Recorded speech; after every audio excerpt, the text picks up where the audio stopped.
Hey guys, tonight we're going deep back to a time when comfort didn't exist. The warmth was a fantasy, and the only thing separating your bodies from the biting cold floor was a straw-stuffed sack that smelled like mold and old cabbage. Imagine lying there, your ribs poking through the threadbare linen of your tunic, while rats scratch beneath the floorboards and wolves howl just outside the crooked wooden door. Your mattress isn't soft. It isn't clean. It's just there. Straw. Lumpy, itchy, and crawling with whatever nature decided to throw in that night. And you probably won't survive this, not unless you've got the guts, the grit, and the utter luck of a medieval peasant. So before you get comfortable, take a moment to like the video and subscribe, but only if you genuinely enjoy what I do here. And if you're listening from somewhere cold tonight, post your location and the local time down in the comments. Let's see who's braving the modern winter like a medieval champ. Now dim the lights, maybe turn on a fan for that soft background hum, and let's ease into tonight's journey together. You live in a low, sagging hut on the edge of a muddy village in late medieval Europe, somewhere in the damp underbelly of the 14th century. The sun has just dipped behind the trees, a swollen orange disk melting into black. Inside your home, there's a smoky haze from the hearth fire, the only source of heat you'll have tonight. The walls are wattle and daub twigs, mud and dung pressed between timbers. The roof thatch held together with hope and bird droppings. You hear it shift when the wind gets bold, and your door doesn't lock. It doesn't even shut properly, just a slab of wood leaned across the frame. You're exhausted from the day, your hands rough from scything your back, aching from carrying buckets of freezing water up from the stream. You've eaten a weak soup made from barley onion peels and a shred of dried fish you found under a stack of cloth, and now it's time to sleep. Your sleeping quarters aren't a separate room. There are no rooms, just corners. You curl into one near the fire, but not too close. You've seen what happens when embers snap into straw. You pull your mattress closer. It's more of a bag, really loosely sewn from linen so coarse it could scrub pots. Inside is straw dry if you're lucky, damp and beginning to ferment if you're not. And tonight, it's soggy. You kneel beside it and shake out a few bugs. Something black scuttles into the shadows. You don't chase it. You're too tired. You just lie down and press your spine against the crunch of barley husks, feeling them shift beneath your hip bones. The mattress makes a sound like stepping on old leaves. Every move sends dust rising. You try to settle, pulling your tunic tighter around your chest. There are no blankets. If you're rich, maybe a woolen cloak. You've got a bit of sackcloth to pull over your knees. The fire is nearly out, just a glow of orange buried in gray ash. You huddle, curling your toes against the cold, and listen. You hear them almost every night. First the rats. They're in the rafters, chewing on something you hope isn't your stored grain. You've seen them drag away pieces of meat. You've seen them bite through boots.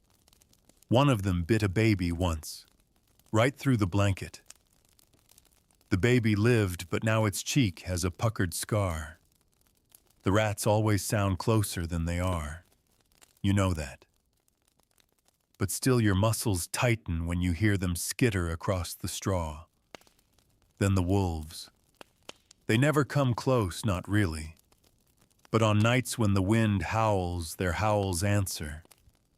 They don't sound like dogs. They sound deeper, sadder, as if they're mourning something they can't name. You press your face against the crook of your arm and try to pretend the sound is only the wind in the trees. It's easier that way. You close your eyes, but your body won't rest. The mattress itches. One of the straws pokes you in the shoulder blade. You shift, and another digs into your thigh. The smell is musty, like old bread and wet feet. You roll onto your stomach. That's worse. Now your face is pressed into the linen, which is damp. You wonder if it's from your breath or from the leaking thatch. Maybe both. You think of your neighbors. Old Marta sleeps in a nest of rags behind a curtain made from torn sacks. Her straw is moldy black with mildew. She coughs through the night. No one goes near her corner. They say it's consumption, but no one really knows. Then there's Gert, who sleeps beside the goat, because it's warm. He claims he hasn't had lice since he started sharing body heat with the livestock. You don't believe him. His neck is covered in scabs. Someone snores. Someone farts. You're in a home with 8 others. Privacy doesn't exist. Every turn in your straw bed is an announcement. Every itch you scratch can be heard. It's humiliating. But it's also normal. You've never known anything else. You wonder how the rich sleep. You've seen the manor house on the hill once when the steward passed through town. You caught a glimpse inside. Beds with frames. Real beds. Feather mattresses, they say. With curtains to block the cold and the stink. Sheets that get washed. Pillows. You can't imagine what it would feel like to lie down on feathers. You try. But the straw beneath you crackles, and reality shoves its way back in. Outside, something scurries past the wall. Maybe a fox. Maybe worse. You pull your sackcloth tighter. Try to think warm thoughts. You imagine a spring day sun on your skin, the river thawed your feet bare in the mud. But it's no use. The wind finds its way through the cracks in the wall. It kisses your ankles. You shift again. The straw bunches up beneath your ribs. You want to sleep. You need to. Tomorrow you'll rise before dawn. You'll walk 2 miles to the Lord's fields and spend the day bent double planting beans into the hard, unwelcoming earth. Your body is already breaking, and you're not yet 20, but the mattress doesn't care. It offers no rest, just a thin, crinkling barrier between your bones and the ground. Eventually, your thoughts blur. You stop hearing the rats. The wind becomes background noise. Your breathing slows. The cold is still there, but you forget to mind it.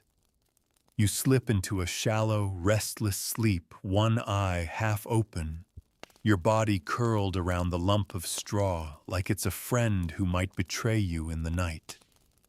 And all the while winter waits outside, tapping at the door with icy fingers, whispering through the cracks, reminding you that warmth is a luxury.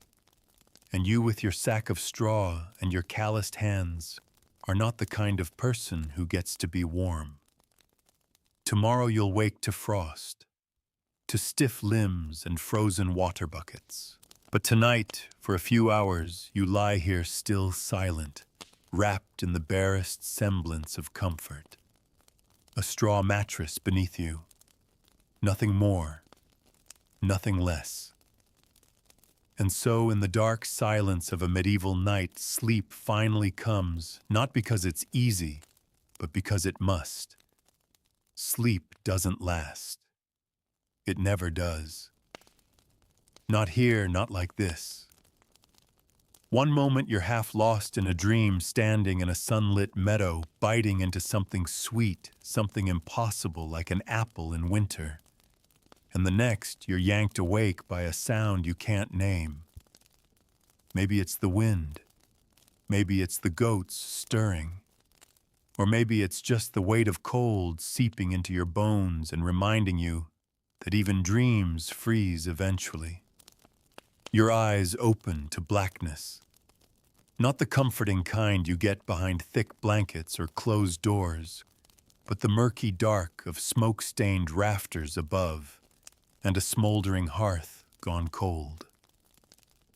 The embers are nothing more than a faint orange pulse like the dying heart of the house. The air bites harder now. You pull your knees closer to your chest. The straw beneath you has gone colder, damper, less forgiving. You can hear the others breathing. It's a strange comfort. All of you huddled in the same space, all of you trying to keep warm without speaking. There's a rhythm to it, the occasional shift of a body, the muffled cough from the corner where Marta lies, the wet snore of the blacksmith's nephew. This is night in its most primitive form, and this is sleep. Not restful, not restorative, just a thin veil stretched over survival. You stretch one arm toward the hearth, just to feel if there's a spark left. There isn't. You think of getting up to toss in more fuel, but there's no wood left tonight. You use the last of it before sunset twigs mostly, and a few dung cakes. It burned fast, hot, and brief, and then it was gone. Now the chill creeps in under your tunic, through the straw around your ankles, up your spine. It's hours before dawn. You know this instinctively, the kind of knowing that comes not from clocks or bells, but from years of living with the rhythm of light and dark. You could count your life in these hours, these long black hours between firelight and morning, where all you have is your breath and a body not yet claimed by cold. Sometimes you hear things at this hour, not just the rats or the wolves, but voices, whispers. You're not sure if they're dreams or memories or something worse. Tonight you think you hear your father's voice, not words, just the sound of him, a cough maybe, a chuckle. It's gone before you can hold on to it. But it leaves a weight on your chest heavier than the sackcloth you've drawn over your shoulders. Your body aches in places you've forgotten the names for. Your joints creak like the wooden boards of the roof. There's no softness here. No feathers, no fleece. Just the straw. Some of it has broken into tiny needles that press against your skin. You feel one lodged in your elbow. You press your thumb against it, but it's too small to remove. So you leave it. Just one more thing poking, itching, reminding you that comfort is a fairy tale for the rich. And still you try to sleep again. You shift, slowly, carefully. The straw rustles. You try not to wake the others. You curl tighter, trying to imagine that the warmth of your own breath could create some kind of bubble, a shield. It doesn't, but you pretend it does. You do that a lot, pretend. Pretend the wind outside isn't getting stronger. Pretend the howl in the distance is only a dog. Pretend tomorrow will be better.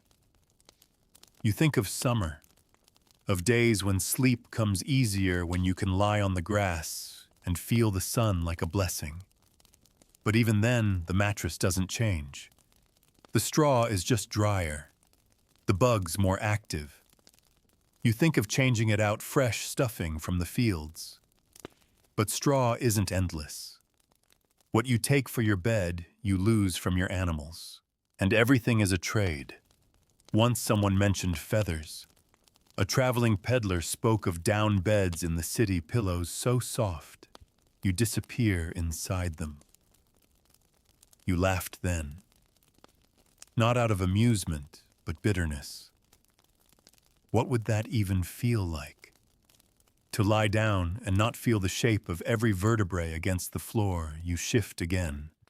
One of your toes brushes against something cold and hard. A rock that's worked its way into the mattress. You reach down, pull it out, and toss it into the dark. It clatters softly against a wall. Someone stirs. You freeze. Then silence. The night swallows the sound. You let out a breath. There's a rhythm to this life. You wake, you work, you sleep barely, and you do it again. The mattress doesn't get better. It gets flatter. The straw breaks down. It grows mold, takes in moisture, sometimes even sprouts. Yes, sprouts. Green shoots poking out of the linen if you've forgotten to dry it. You've seen it. You've laughed. Because what else can you do? You used to share your straw with your brother before he left for the abbey. Said he was going to find peace and prayer and a warm meal. You envied him. Still do. You remember nights when you'd both lie here facing opposite directions back to back, trying not to breathe too loud or shift too much, trying to keep the peace in a tiny, crowded space. Now it's just you. Well, you and the rats. You hear them again. Under the boards. Maybe inside the wall. You press your fingers into the mattress, feel the texture of old husks, broken stalks, the occasional lump of something you don't want to identify. There's a smell, faint but growing stronger. Mold. And maybe something dead. A rat that crawled in and didn't come out. You'll check in the morning. Or maybe not. Sometimes it's better not to know. The dark begins to thin. Not enough to see, but enough to feel. The way the cold shifts. The way the wind presses differently against the walls. A softness in the black. You know it's almost morning, which means you'll have to move soon. Rise. Shake out the worst of the straw clinging to your tunic. Step into boots that haven't dried properly since autumn. Drink water so cold it burns your throat. You blink. Your eyes sting. You didn't sleep. Not really. Just hovered in that strange place between awareness and exhaustion. But it counts. It has to. Because it's all you're going to get. You sit up slowly, carefully. Your back pops. Your fingers are numb. You stretch brush bits of straw from your hair. There's a beetle in your sleeve. You flick it off. It scurries under the mattress. You don't care. Not right now. Someone else stirs. The day begins not with a bell, but with movement, a rustle, a cough, the scraping of a pot against the hearth. You can smell the beginnings of a thin porridge oats, maybe, if there's any left. The mattress sags as you rise. You kick it once out of habit. Try to fluff the straw. It doesn't help. It's flat. And tomorrow it will be flatter. But it's yours. Your patch of straw in a freezing world. Your shield against the hard floor and the harder life above it. You glance at it once before stepping into the cold. And then you move. Because in this life you don't wait for warmth. You chase it. If you're lucky, you catch a glimpse of it before it vanishes again behind the snow, the wind, and the long, endless nights. Morning isn't marked by light.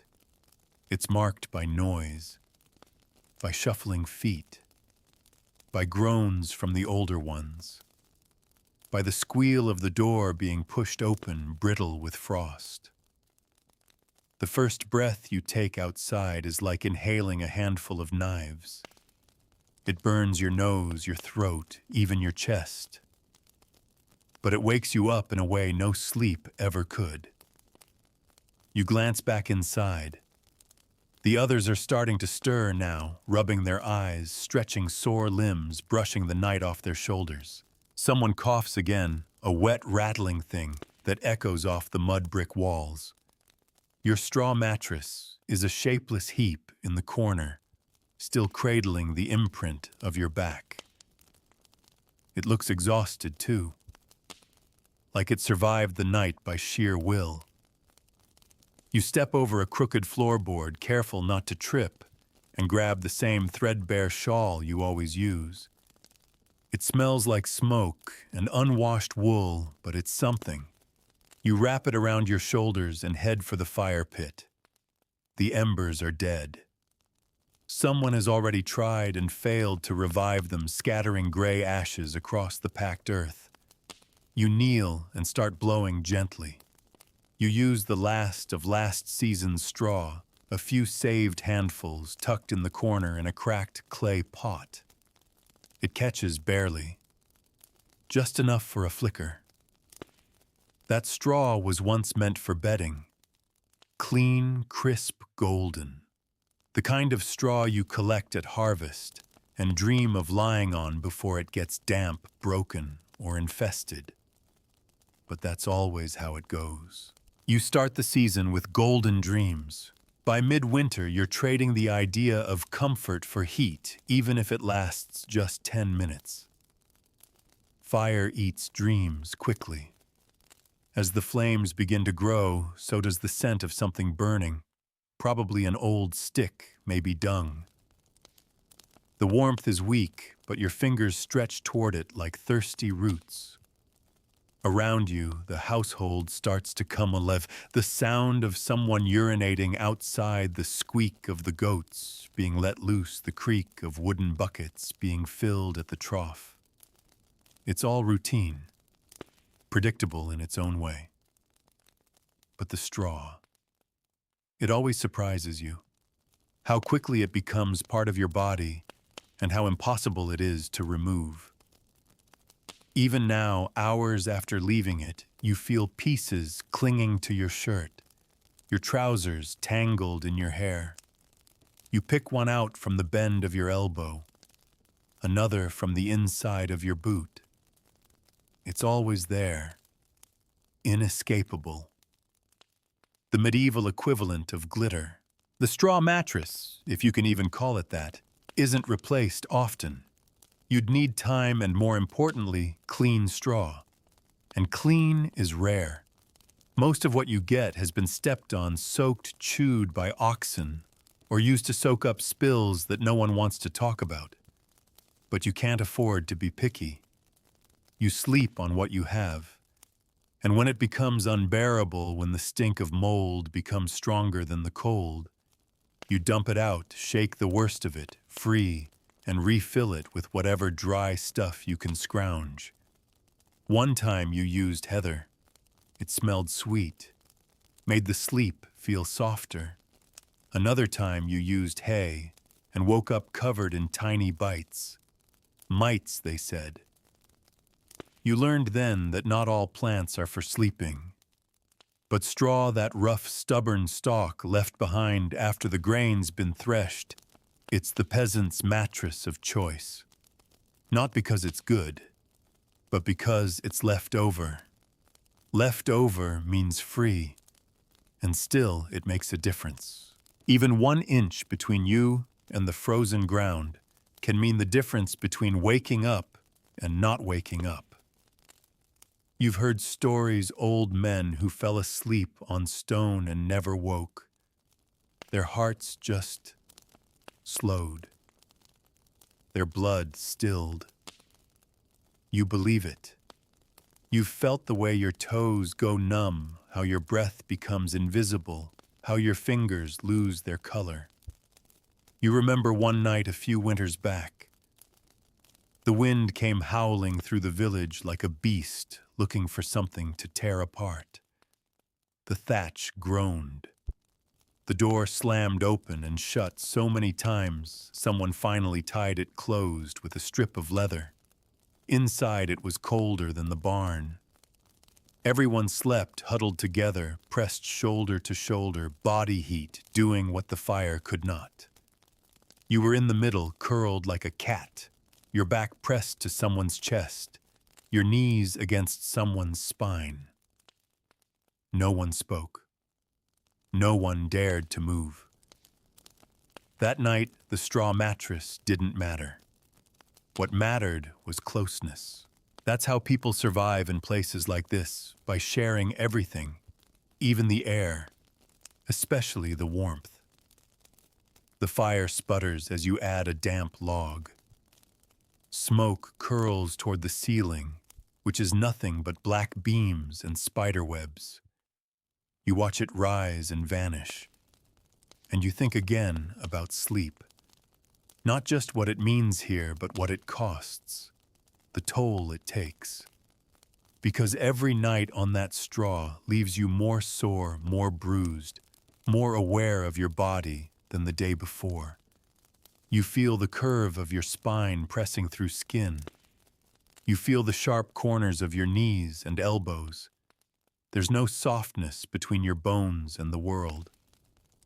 You once asked someone, an old widow with a crooked back and eyes like worn leather, what she thought the mattress was made for. To make you grateful for heaven, she said. You didn't laugh then. You still don't. Because if heaven has real beds, clean sheets, warmth that doesn't leave in the night, then yes, maybe the straw is a reminder.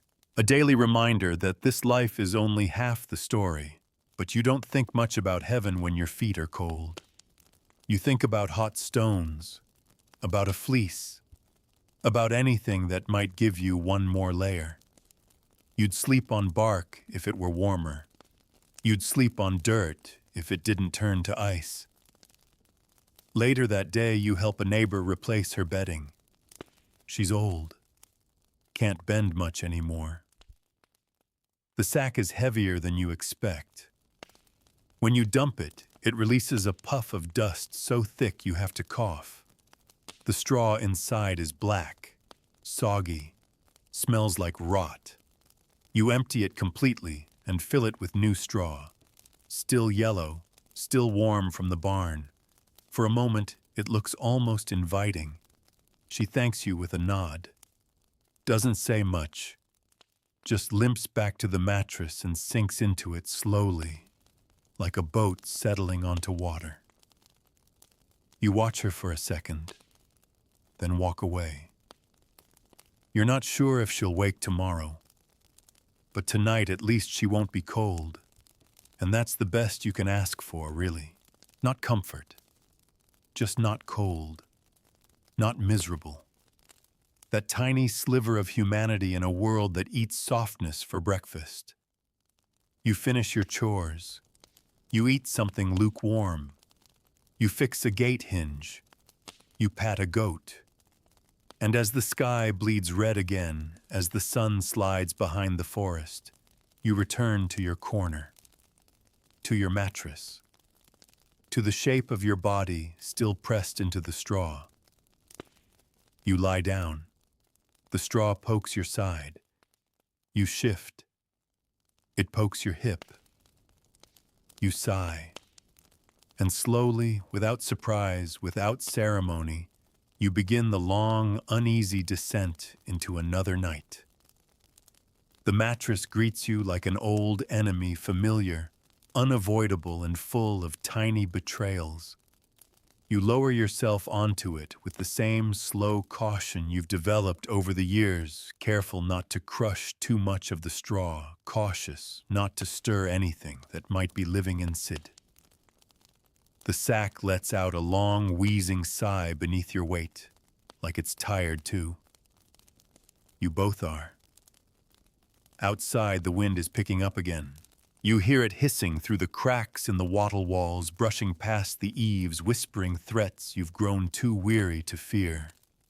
It's only the middle of winter, but it feels like the season's been here forever. The days are short, the nights eternal, and warmth is a rumor spread by fools and the rich. You pull your tunic tighter. You've slept in this garment for so many nights. It's more blanket than clothing now. The hem is stiff with dirt, the neckline stretched from tugging it over your head again and again. Your feet are cold. You tuck them under your knees and hope that tonight will be less brutal than the last. You know it won't. But still you hope. Your corner of the hut is quiet. Others have already fallen into that half-sleep peasants know too well, light enough to wake at the creak of a door, deep enough to stop feeling your toes. There's a child crying somewhere behind you. A soft whimper, probably from a bad dream or the pain of teething. No one gets up. No one soothes. The sound blends into the rest of the room. The slow breathing, the drip of melting frost from the beams, the distant yawn of wolves far off in the forest. You reach beneath, you press your hand into the mattress. It's damp again. Not soaked, just wet enough to make your skin crawl. You try to ignore it. You've learned to ignore a lot. The way the straw smells when it starts to rot. The way it shifts beneath you and reveals a hard patch of packed earth. The way your body slowly conforms to it, not out of comfort, but out of surrender. Sleep comes slow. You focus on your breathing. In, out, like the bellows you use to stoke the hearth, except quieter, softer. You try not to think about the cold air kissing your nose, your cheeks. You try not to think about your straw mattress crawling with tiny lives. You try not to think about tomorrow. But your thoughts wander. They always do. You remember a story someone told once in the village square. A passing friar swaddled in wool told the children about the lives of saints. He spoke of Saint Margaret, who slept on stone to show her devotion. Slept on stone wrapped in nothing but a hair shirt. You'd almost laughed. Stone as if that were a hardship. You've slept on stone. Not to honor God, but because there was nowhere else to lie. You remember the bruises, the stiffness that never quite left your spine. Compared to that, the straw is a gift. Not a good one, not a clean one, but a gift nonetheless. In summer, you sometimes sleep outside, under the stars on a bed of reeds and dry grass. You can still feel the warmth of those nights in your bones, the way the ground held the sun's heat just long enough for you to dream a little deeper. But those days are far away now. In winter, even your dreams have frost. Your mattress is old, years old. You've patched it twice, replaced the stuffing more times than you can count. The linen sack is thin in places, transparent where it rubs against the floor. You've sewn it with whatever thread you could find. Once you used a horsehair, once a piece of sinew. You remember the sound of the needle piercing the stiff fabric, the way the thread cut through your fingers. But the repairs never last. The seams open again, the stuffing spills, and you shove it all back in, hoping for another week, another night. There's no pride in it, just necessity, just habit. Sometimes on better nights, you let your mind drift. You imagine yourself somewhere else, in a real bed with a real mattress, thick wool blankets, pillows, curtains, maybe a fire burning gently in a stone hearth, just for warmth, not for cooking. You let yourself sink into that fantasy, feel your body relax into it, but only for a moment. Because the fantasy never lasts. The straw rustles beneath you sharp against your shoulder blades, and you remember who you are, where you are, what century this is. You shift to your side. The mattress sags unevenly. You press your arm beneath your head, using it as a pillow. There is no pillow. There never was. Just a folded tunic or sometimes a bundle of rags if you're lucky. You make do. That's the motto of your life. Make do or don't make it at all. The fire has gone out completely now. The room is dark, cold, still. You can feel the presence of others even without seeing them. The warmth of shared breath, the occasional sigh, the sound of teeth grinding in sleep. And you think strangely quietly about how intimate it is sleeping like this. All together, pressed into the same room, the same silence. No secrets, no distance. Just bodies and breath and barely enough straw to go around. It's not the life you chose, but it's the only one you know. And so you lie there still as a shadow, listening to the cold settle in around you, letting the mattress cradle you in its awkward, itchy way. You don't expect comfort. You don't even really expect rest. But you do expect morning. And that's something. Eventually your thoughts grow slower, thicker, like molasses in winter. You let yourself drift towards sleep, not because you feel safe, but because your body demands it. Because the day has taken all it can. Because the mattress, for all its faults, is still yours, still there. And as the wind groans outside and the wolves call to the moon, you curl tighter, breathe slower, and let the night carry you down into its deep, silent belly. Somewhere between waking and sleeping, you forget who you are.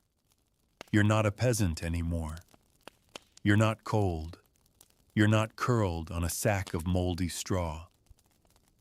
For a few glorious seconds, your body vanishes into something softer. Something that doesn't creak, doesn't poke, doesn't smell like mildew and mouse droppings. But then your hip rolls onto a hard patch of packed earth, and it all comes crashing back. You groan not loudly, not enough to wake anyone, but just loud enough for yourself. The familiar pain in your lower back, the itch along your calf, the faint sense that something is crawling just beneath the linen. You lift your head slightly and shake the edge of the mattress. A couple of tiny shapes dart away too fast to name. You don't follow them with your eyes. You just lie back down because that's life here. This is your kingdom, and the straw mattress is your throne, threadbare, uncomfortable, and likely infested. Outside, the wind hammers at the thatch. It sounds like it's tearing the sky apart. Inside, the silence is thick, held together by the breath of sleeping bodies. You pull your tunic higher over your chin and close your eyes again. It won't be long now. Morning is just around the corner, and with it the bone-deep ache of rising from the mattress. But for now, you let yourself drift a little further. You think of warmth, not real warmth, but the memory of it. Your mind reaches back to last summer, to that one afternoon when you fell asleep in the hayloft. It was dry and golden, and you swore you could feel the sun soaking through your skin. You'd curled up like a cat hidden from the world, and for that 1 hour you felt rich. That memory has weight, more than you'd expect. It keeps you going sometimes. Through the long winters, the short days, the endless nights filled with cold, and the constant rearranging of straw to find just one comfortable spot. You turn onto your other side. That spot beneath your hip is damp now. Maybe it always was. You pat the mattress absent-mindedly, redistributing the stuffing. The straw shifts with a crunch. A puff of dust rises, catches in your throat. You stifle a cough. No one wants to be the one who wakes the room. Eventually, the dim gray light of dawn seeps in, not through a window, but through the thatch and cracks and the slit above the door.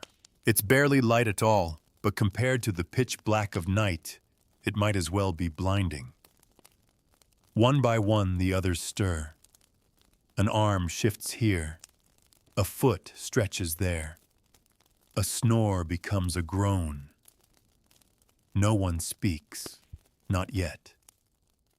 Words come later, after fire, after food. You sit up slowly with the same groggy caution you use every morning. Your joints pop. Your neck cracks.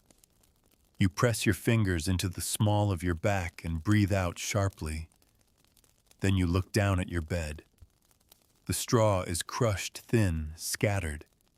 It doesn't even look like a mattress anymore, just a sack of something you forgot to throw away. You pick at it, trying to smooth it back into shape. It's pointless, but it gives your hands something to do. You spot a bit of string poking from a torn seam and stuff it back in. You should re-sew it. You won't. Not today. In the corner, someone sneezes. Someone else groans. The youngest begins to cry softly, and his mother hushes him with a voice like cracked parchment. No one yells. No one complains.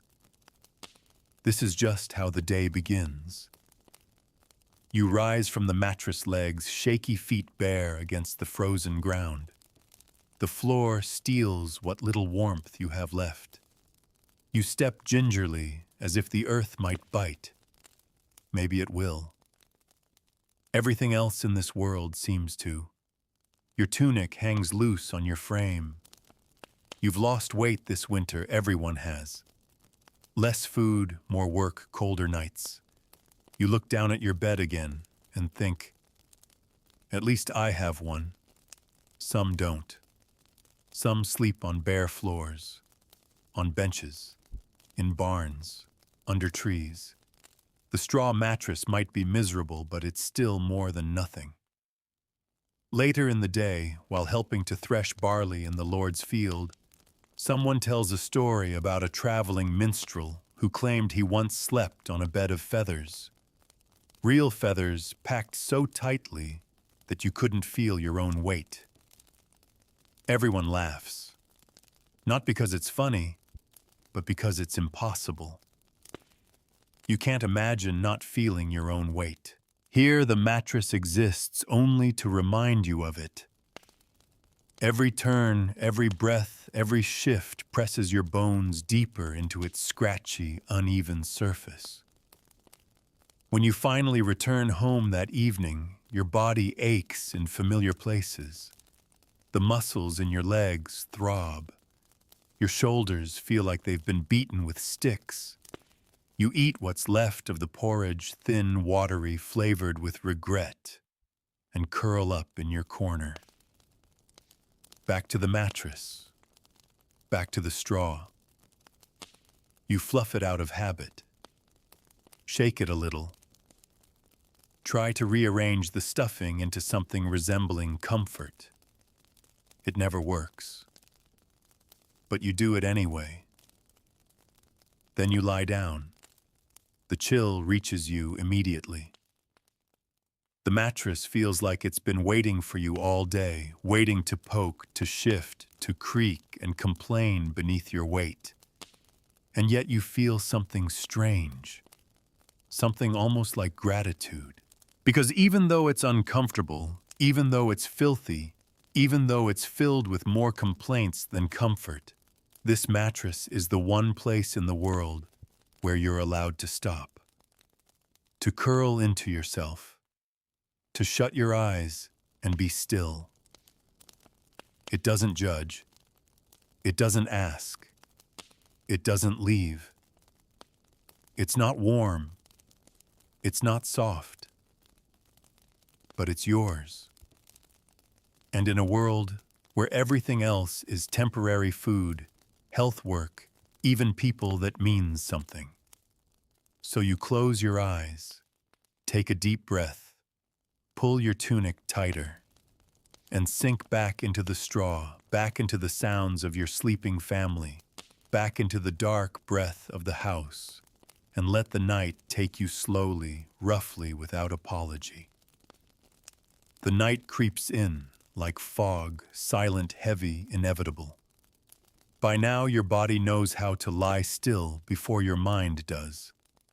The moment you lower yourself onto the straw, your spine bends without complaint. Your shoulder adjusts, your legs tuck in like a folding knife.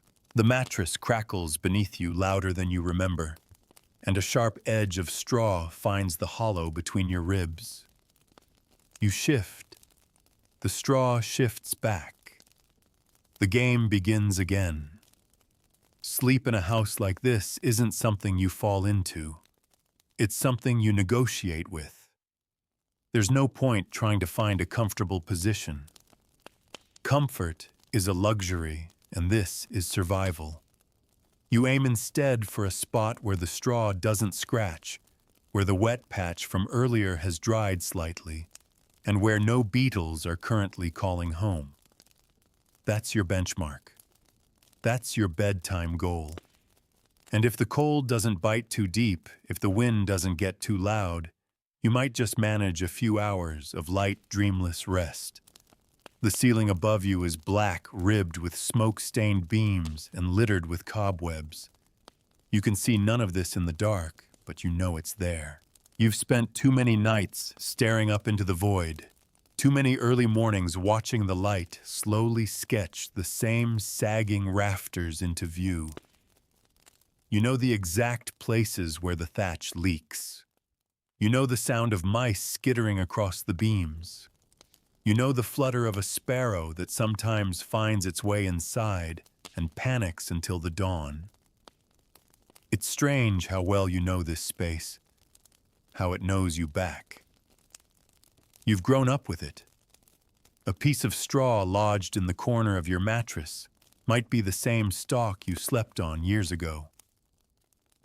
It's possible. You've never fully replaced the bedding, just freshened it with new handfuls, removed the moldiest clumps, beat it with a stick when the lice got too bold. It's a living thing, this mattress. Not alive in the way people are, but in the way barns are, or boots, or firewood. It responds to your life. It holds your sweat, your shape, your smells. In a strange way, it holds your story. You lie on your side now, curled like a comma, your knees pressed toward your chest. The cold still finds you. It always does. You bury your hands beneath your arms and try not to think about your toes. They've gone numb, which is better than aching. You take slow, even breaths. If you breathe deep enough, you can feel the chill straw brushing your ribs through the linen. You stop breathing deeply. Someone coughs from across the room. The fire died hours ago. No one wants to waste fuel now. Not unless the frost begins to form on the inside of the walls. Not unless someone's lips turn blue. Even then, the rule is ration the heat. Sleep through the cold. Let your breath and your body be your only fire. You think about how people used to tell stories to pass the night. Back before exhaustion crushed everyone by sunset. Back when your mother would sit upright on the mattress and comb your hair with her fingers while telling tales about monsters and saints. Her voice was rough and low. You remember the tickle of her hair falling over your shoulder, the warmth of her body against yours as she leaned close. Now the mattress is yours alone, and her stories are long buried in the straw.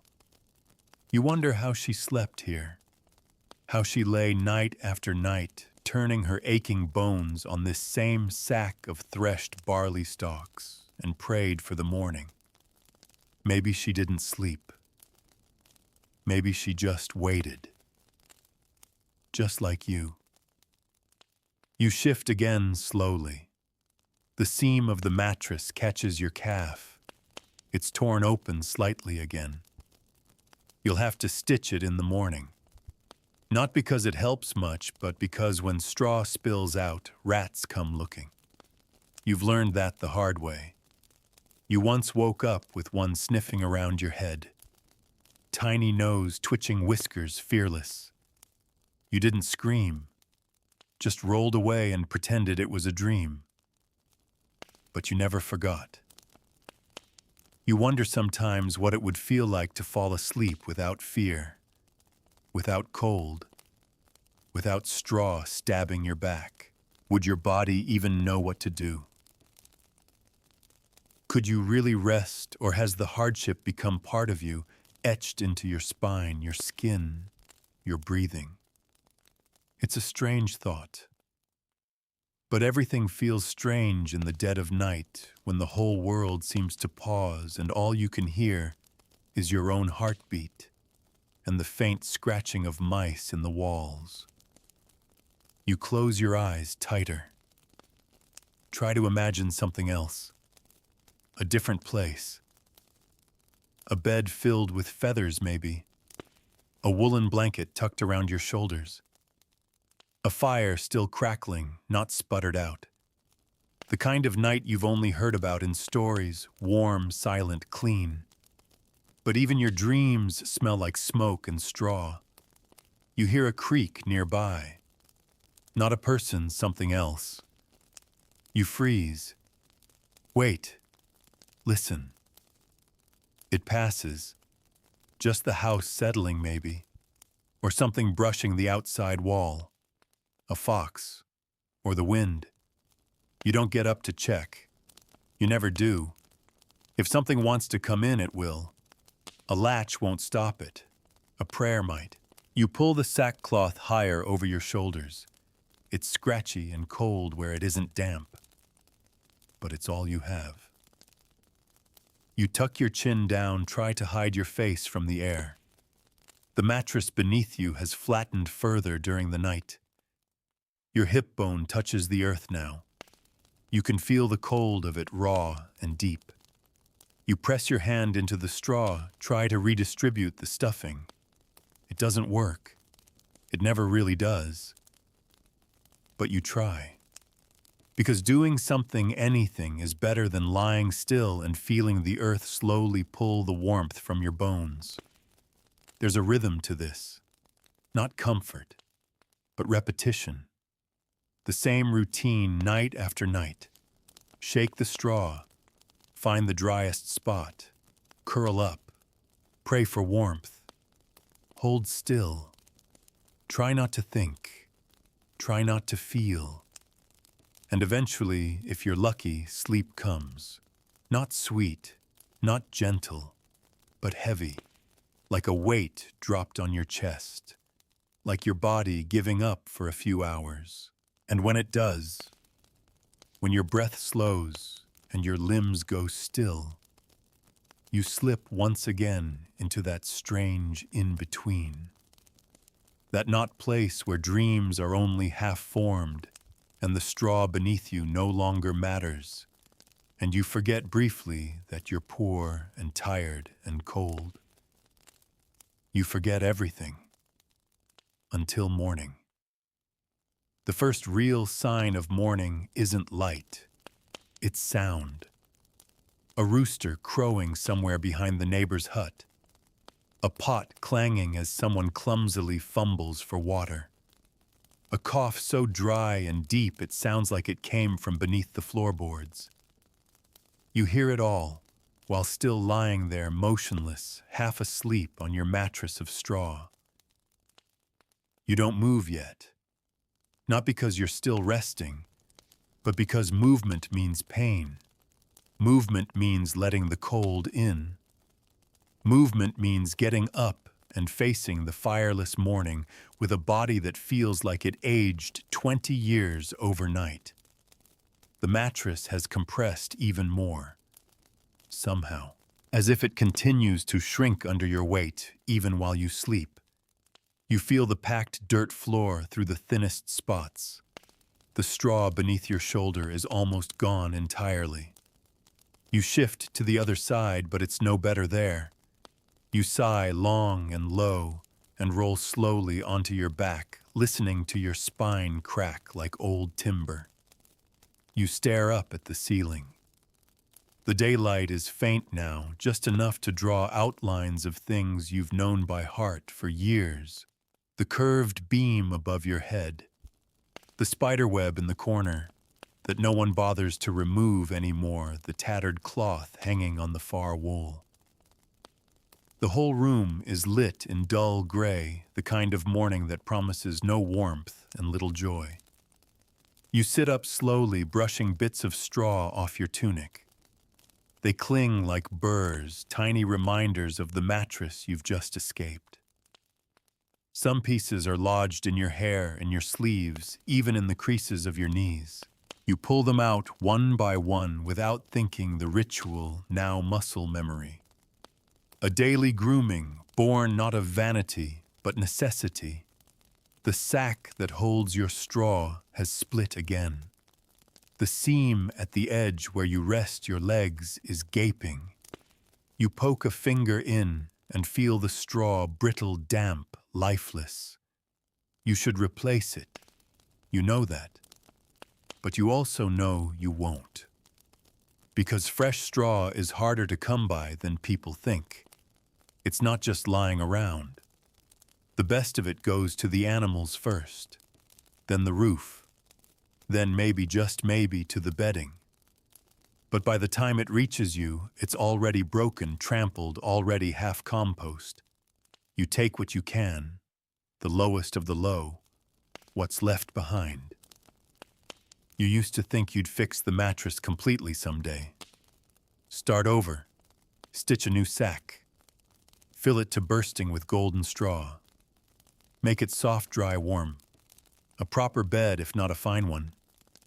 But those thoughts don't visit you much anymore.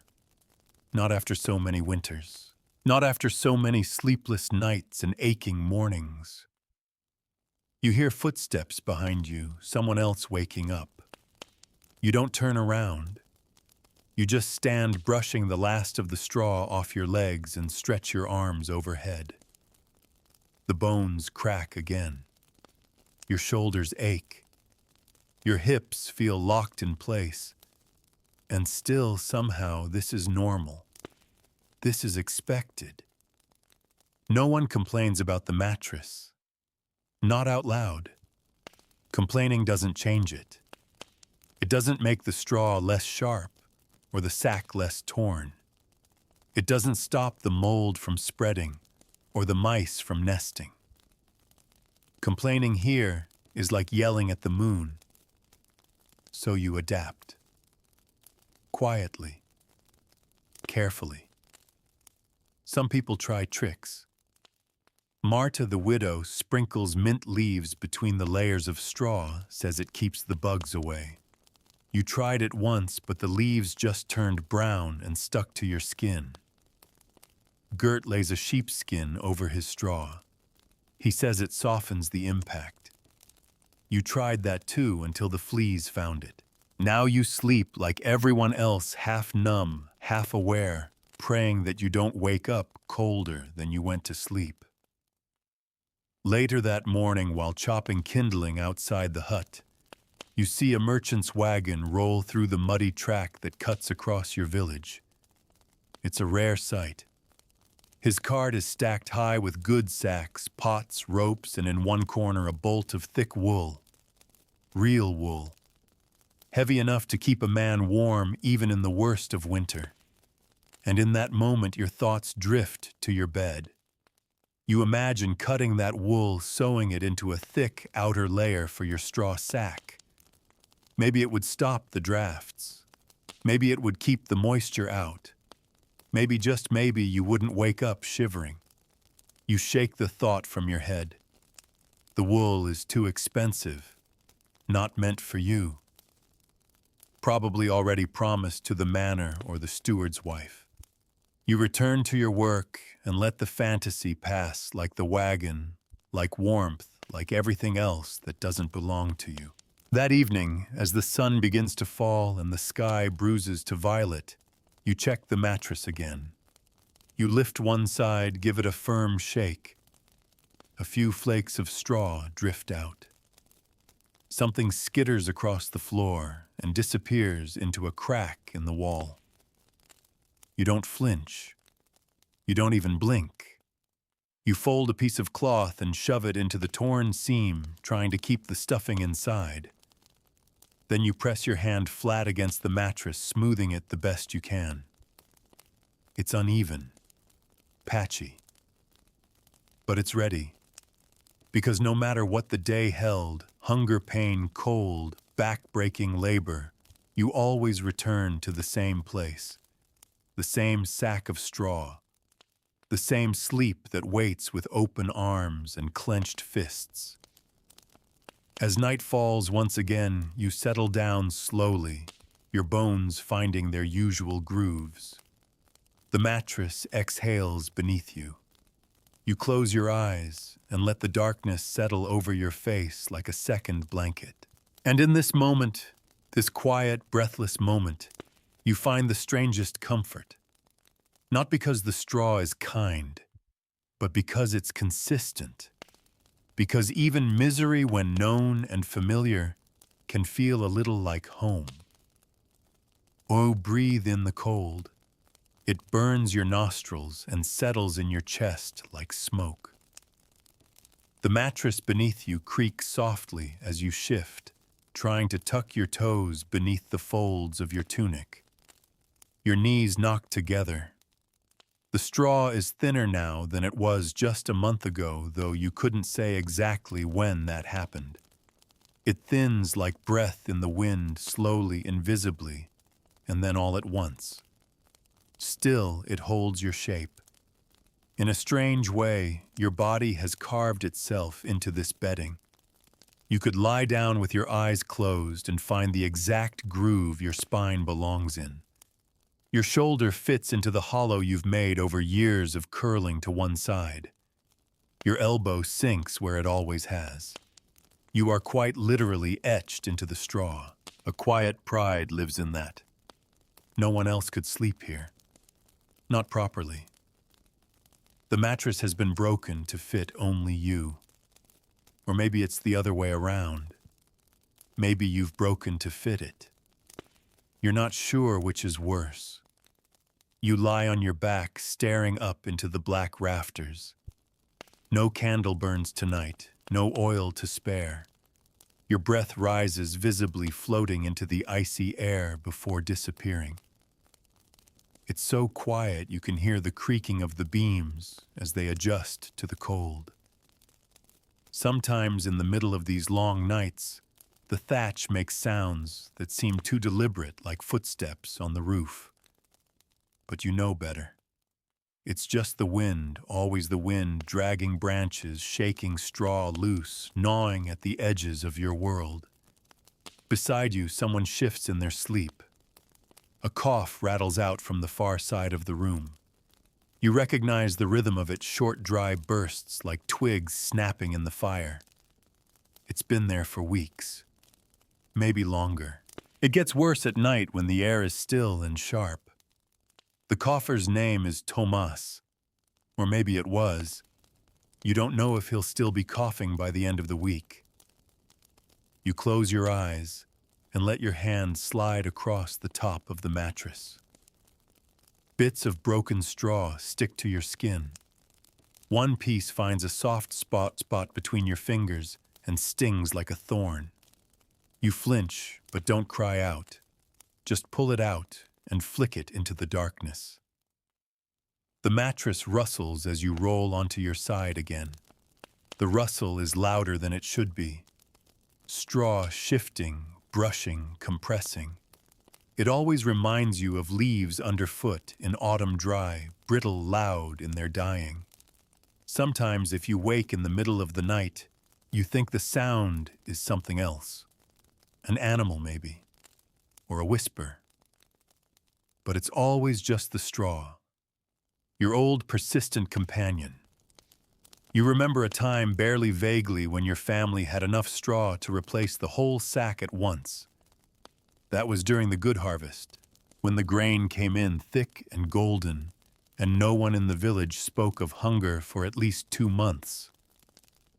Your mother had you and your brother collect armfuls of fresh-cut straw and carry them back like precious cargo.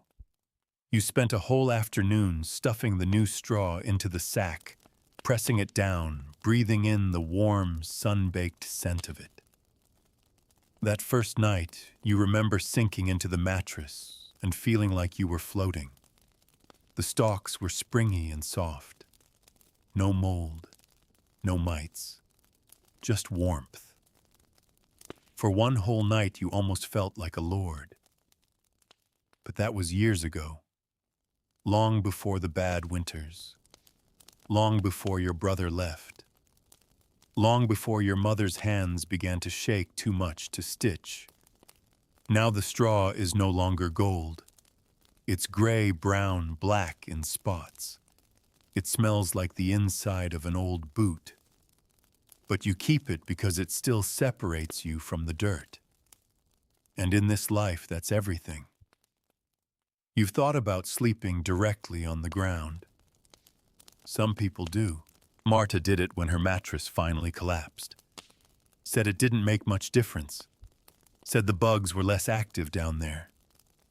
But you tried it once and lasted less than an hour. The earth is cruel in winter. It doesn't soften. It doesn't forget. It remembers your bones, every single one. So you came back to the straw. You always come back to the straw. You feel a draft sneak in from beneath the door. You're too far to block it. Someone closer to it groans, then shifts. A few footsteps shuffle across the room as a child is guided toward the pot in the corner. You hear the splash of water being poured, a muttered prayer, the soft slap of bare feet retreating, then silence again. You stare into the dark, and for a moment you wonder what it would be like to feel warm in your sleep. Not from a fire, not from layers of cloth, but warm from the inside out. Like your body has forgotten the cold, like your bones no longer recognize the ache of frost. That kind of warmth you think must feel like love. You let the thought drift like smoke into the quiet room. Then you feel it a sharp bite on your ankle. You sit up quickly, slapping your leg. Another bite.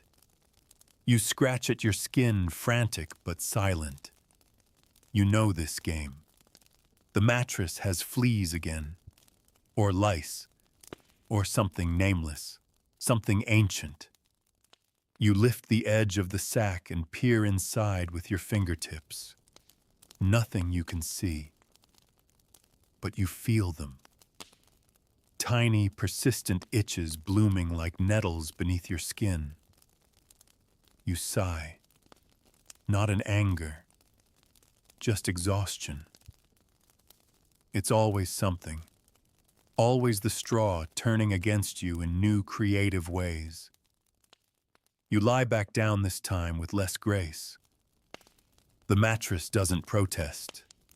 It just flattens beneath you, accepting your weight as it always does. You scratch again. Maybe you'll burn the sack in spring. Start over. Maybe. But not tonight. Tonight the cold is too deep, the wind too loud, the room too full of the quiet desperation that clings to every breath. So you lie still. Let the straw cradle you with its dry, brittle embrace. Let it whisper its familiar complaints. Let the darkness wrap around you like a second skin. And in that space between discomfort and sleep, between pain and peace, you exist. Not fully awake, not fully asleep, just a tired, breathing body curled on a mattress that has seen more of your life than any person ever has. and it will see you again tomorrow. The morning arrives not with color or cheer, but with a low groan from the beams above and a dull ache in your knees. You blink your eyes open slowly and are greeted by the same half-light that never seems to change, gray, flat, unforgiving. You're not refreshed. You're not rested. You're just awake. The straw mattress beneath you has changed overnight. It always does. What little shape it held has shifted into lumps and valleys. The spot beneath your hip is flatter than it was yesterday, and your ribs feel tender from lying on one side too long. You stretch an arm, then your leg, then roll to your back, but the mattress protests. It hisses with friction, tiny stalks of straw poking your shoulder blades like dull needles. Still, this is the moment you dread the least. Strange, perhaps, but true. This in-between, half asleep, half awake, still under the illusion of rest, this is where you feel safest.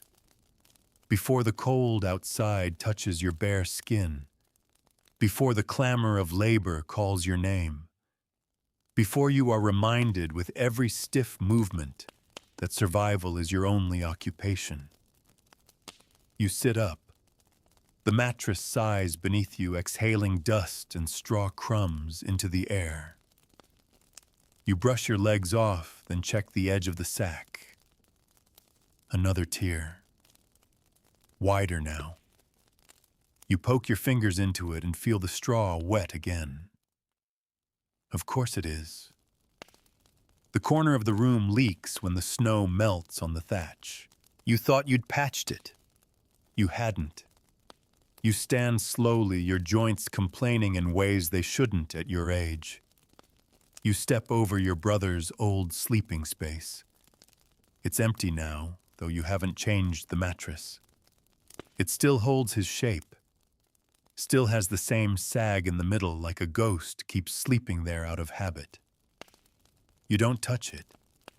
You just nod at it in passing and move on. You grab a piece of dried bread from the shelf and chew silently while staring at your own mattress, now vacant. From a distance, it looks more like a pile of rubbish than something you lie on each night. Flattened, frayed, darker at the center from years of sweat and dampness. And the smell. It's familiar, but never pleasant. A mix of smoke, dirt, rot, and something else. Something warm, human, and faintly sour. A scent that doesn't quite leave your skin. You tear off a piece of the bread and chew harder, trying to distract yourself. But your eyes linger on the mattress. You wonder how long it'll last. Another season, maybe two. You've patched it with every scrap of linen you could find.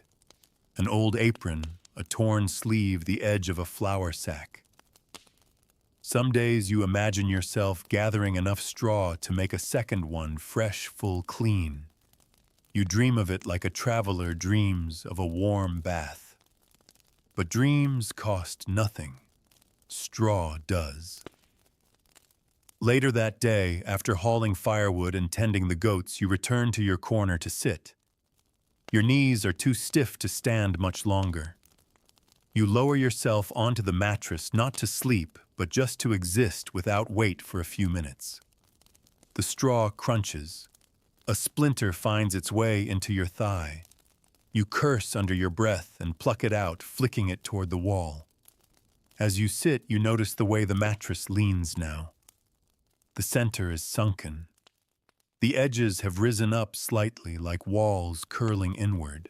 You press your palms flat against the surface and feel the uneven stuffing beneath clusters of clumped straw, broken stalks, soft patches that smell faintly of mildew.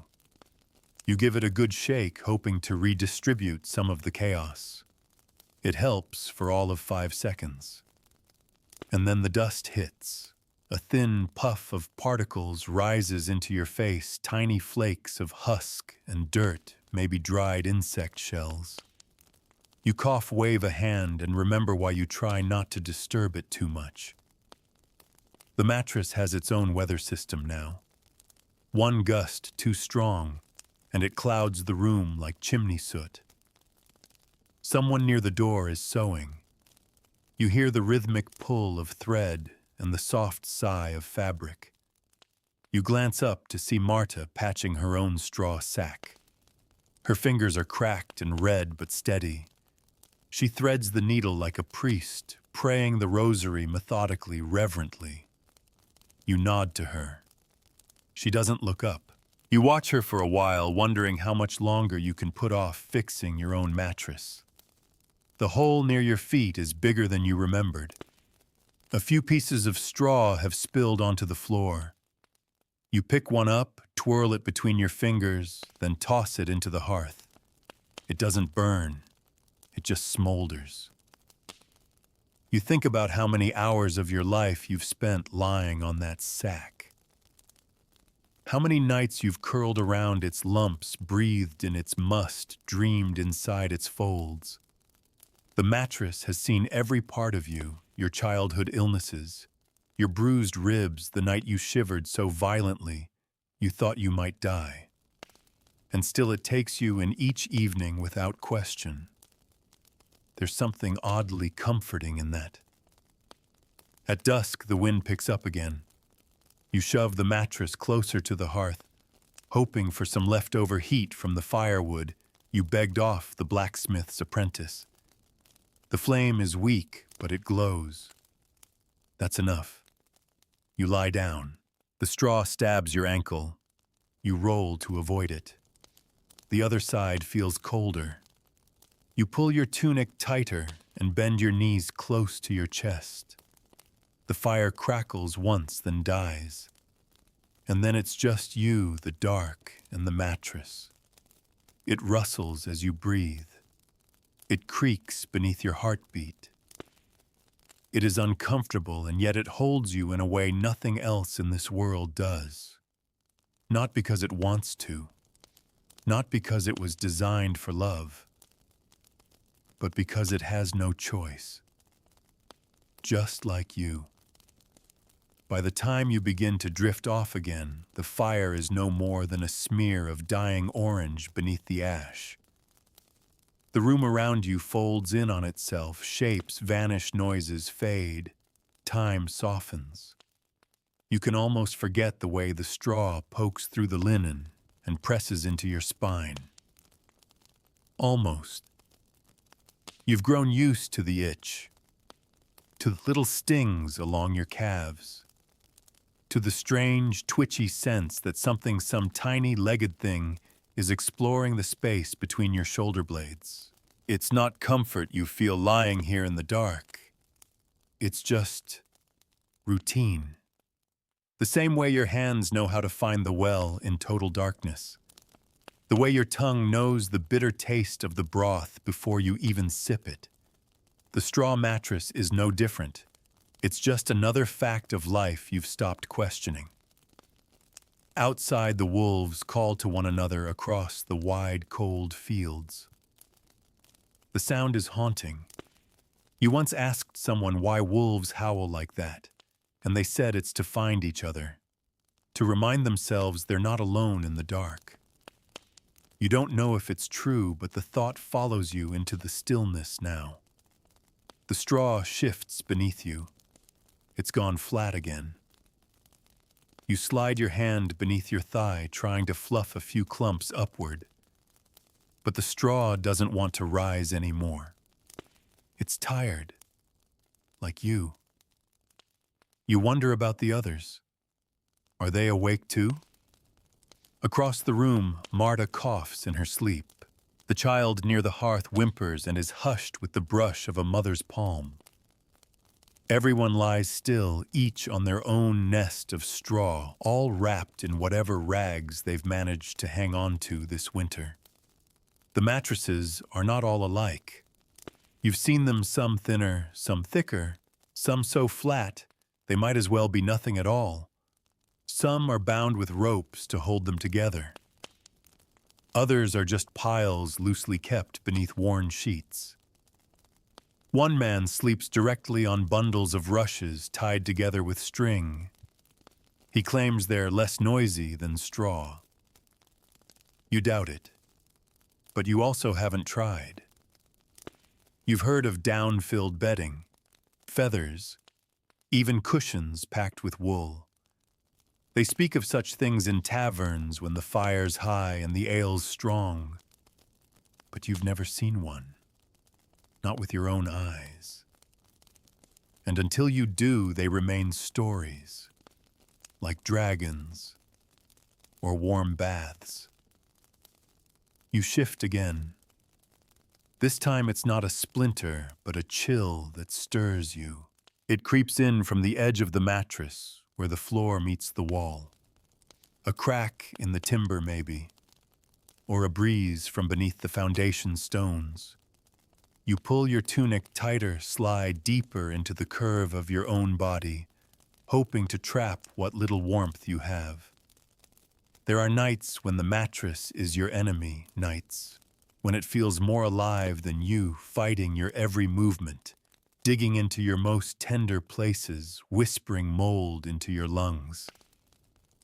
But there are other nights like this one when it feels more like a quiet friend, an old one.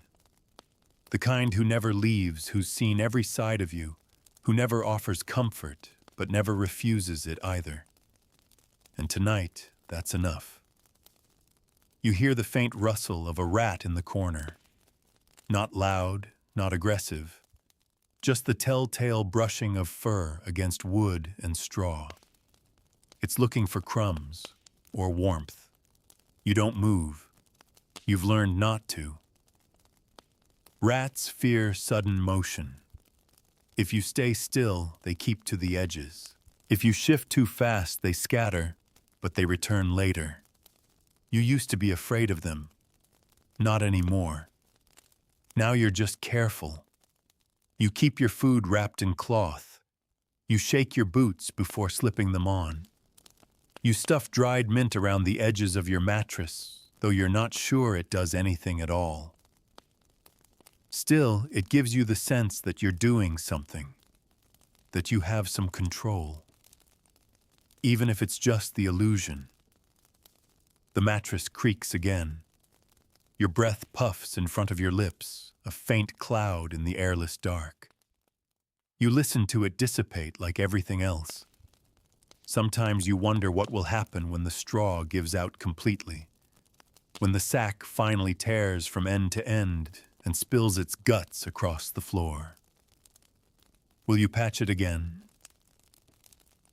Gather more stuffing, or just toss it? Curl up in a blanket on the dirt and call it good enough.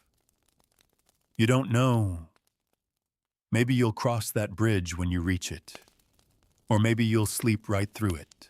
You lie there thinking of nothing in particular, just the way the straw crackles when you move, the way your own breath sounds louder when the world goes still, the way the weight of the mattress feels heavier than it should, as if it's not just straw, but years pressing down on you. Nights upon nights, stacked like bricks, one on top of the next, until the only way forward is sleep. And so you give in. You let your eyes close. You release the tension in your hands. You let the straw take your weight such as it is and carry you into the depths of another medieval night. Not gently, not quietly, but faithfully as it always does. You're still cold, you're still itchy, you're still alone in the company of coughing and rats and a roof that leaks when it wants to. But you're here, alive, breathing, resting. And in this life that is its own kind of triumph, the mattress doesn't greet you in the morning. It never does. When you rise slowly with a groan, you leave behind not a bed, but an impression, a faint body-shaped depression in a sack that looks more like a wounded animal than a resting place. The straw is mashed and dark where your shoulders lay, your feet still slightly damp from where the cold crept through the hem of your tunic. You reach back and pat it once, almost apologetically. You were never meant to sleep well here. Just sleep enough. The fire has long since died. Only the faintest ghost of heat clings to the ashes. You huddle into your wool shawl, the one with holes so large you can stick your fist through one if you're not careful. You rub your hands together, then your forearms, then stamp your feet on the ground, more to wake up your legs than to actually warm them. The room is heavy with breath and silence. The others are rising too. Everyone moves the same way, stiff, slow, already weary before the day begins. You cast one more glance at the mattress. Some of the straw has spilled out again, likely from the tear that reopened last week. You told yourself you'd stitch it up before it got worse. You didn't. And now rats have taken an interest. You spot a few chewed ends along the base of the sack. A clear sign they've been poking around while you slept. Not the first time. Won't be the last. There's no anger, no disgust, only acceptance. Everything here is shared space, air scraps, and pests. The rats are part of life just as much as hunger and cold. You've come to regard them with the same grim indifference you give to winter or spoiled grain. They just are. After your morning chores, fetching water, splitting kindling, helping turn the composting pit, you return for a moment of stillness. Just a breath, just to sit. You drop down onto the mattress without ceremony, and the thing gives way beneath you like a sigh. You feel the uneven stuffing against your spine immediately. One side of the mattress has collapsed inward more than the other. It's a slope now. You shift your weight and end up leaning to the left, your hip digging into a stubborn knot of straw. You know exactly where it is. It's been there for weeks. You keep meaning to fish it out. You won't. There are other things more urgent. Food, wood, the sick old man next door who can no longer stand. Your mattress, despite its indignities, waits patiently. Always. It's your burden, your quiet sanctuary, your necessary evil. You scratch at your neck where something bit you in the night. You're not sure what. It could have been a flea, or a mite, or just the rough edge of your own hair against skin too dry to tolerate friction. Either way, you scratch and the itch moves to your shoulder, then your wrist, then your scalp. It's all in your head now. But it doesn't matter. It's real enough to keep you from relaxing. You lie back on the mattress and close your eyes just for a minute. The room is dim gray light filtering through the cracks in the walls. You hear chickens fussing outside, the distant sound of chopping, someone muttering a prayer near the hearth. But you block it out. Just for this moment.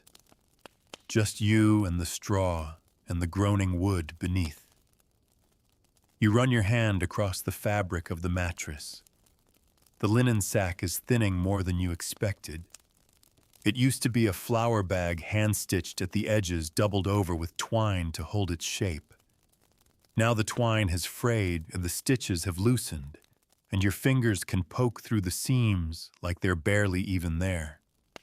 You wonder if by spring it'll just fall apart completely in your hands. And if it does, you'll patch it. With what you don't know. Maybe an old sleeve. Maybe the back of a chair cover no one uses anymore. Anything. Anything to give yourself another month, another week. You've learned not to wish for luxury, but you do catch yourself wishing for simple things. A mattress that doesn't sink. Straw that doesn't smell like foot rot. A night without waking from cold or cough or creeping things. But wishing is like pouring water into a cracked jug it doesn't hold. So instead, you lie still and listen. Listen to the mattress itself, to the tiny noises it makes as it adjusts to your weight. Creaks, shifts, the soft friction of stalk against stalk. It's a sound you've come to know intimately. You could pick it out from a room full of beds. It's the sound of endurance. Sometimes when you lie awake in the middle of the night and your mind refuses to quiet, you let that sound carry you. You imagine the mattress speaking to you in the only language it knows, groans, rustles, sighs. It's not much. But in a life like this, not much can still be everything. You remember once long ago, a traveler passed through the village. A woman older, rich by the look of her cloak. She stayed in the steward's house for a night, and you caught sight of her bedding as it was carried in fluffy white plump. Feathers, they said, goose down, and silk. A mattress you could vanish into, a cloud, a floating dream. That night you lay on your straw and tried to imagine it. What would it feel like? Would your back still hurt in the morning? Would you sleep deeper? Would the silence feel different in such softness? But no matter how you pictured it, you always returned to the same truth that comfort like that belongs to another world. A world where people don't sleep with their faces pressed to old linen with rats underfoot and frost on their lashes. A world that doesn't know what it means to ache in every bone and still be grateful for a mattress that exists at all. And here in your world you have the straw, its creases, its mold, its biting cold and loyal embrace. It's not a good bed, but it is yours. And tonight, once again, you'll return to it. Not because it offers you peace, but because there is no other option. And because even in its crudeness, in its broken, foul-smelling, threadbare truth, your straw mattress remains the only place in this harsh, grinding life where you are permitted, however briefly, to lay your burden down. You lower yourself back down again as night settles in, slow and creaking, like the roof above you. The mattress feels heavier than it did in the morning. Not because it's changed, though the stuffing has surely shifted since you last lay here, but because you've changed. The day has pulled the strength out of your legs, turned your spine to string, rubbed your patience raw. And now in the dim light of a dying fire you seek not comfort, not rest, but simply somewhere to collapse. The straw greets you with the usual chorus of dry complaints. A crackle beneath your shoulder, a pop near your ribs, a long hiss as you shift your knees into a slightly warmer patch, if not a softer one. You roll to one side and let the mattress cradle you in the way a rough, unwashed hand might, awkward, coarse, but steady. Above you, the rafters stretch into shadows. Below, the straw groans with your weight. You pull your tunic down over your knees, trying to trap what little warmth your body has left. Your feet are cold. They always are. You wiggle your toes to bring them back to life, but the numbness hangs on stubbornly like a second skin. There's a scent rising from the mattress again. Not strong, just musty. A mix of old grain sweat, mildew, and time. The kind of smell you no longer react to. It belongs here like the rats, like the hunger, like the silence after someone dies. You've stopped flinching at the ordinary indignities. You lie still. You scratch an itch at the base of your neck. You shift your hips slightly and find another cluster of broken stalks. They press upward, firm and sharp like accusations. You take a deep breath and close your eyes. Then you start to count them. The patches, the holes, the spots where the straw has worn thin, where the linen sack has darkened from body oils and years of friction. You know them all. You could draw a map of this mattress if someone asked if maps were made of smells and pokes and places to avoid. There's the dip where your hip always rests, the seam near your shoulder that keeps coming loose, the far edge that smells of damp earth, the corner that crinkles too loudly if you shift too suddenly. And then, of course, the torn side where the stuffing spills out during the night, leaving a fan of straw that crackles like dry paper underfoot in the morning. You've slept in this same spot for years, and in those years, the straw has become an extension of you, part bedding, part memory. You've lain here in fever, in grief, in hunger, in dreams. You've whispered secrets into the moldy linen words no one else will ever hear. You've cursed the mattress. You've clung to it. It is both your enemy and your inheritance. You remember the first time you tried to replace the stuffing. You were younger, stronger, full of plans. You dragged a bundle of fresh straw from the barn and dumped it into the open sack, thinking it would fix everything. You imagined sleeping on something clean, dry, sweet-smelling. You thought it would feel like starting over. But it didn't. The new straw was sharp. It stuck out at odd angles. It poked and jabbed until you gave up and pulled some of the old stuffing back in. A mix of fresh and rotten. That's the truth of it. That's the truth of life here. You can't ever replace the whole. You just layer the new on top of the broken and hope it holds together. That night you dreamed of castles.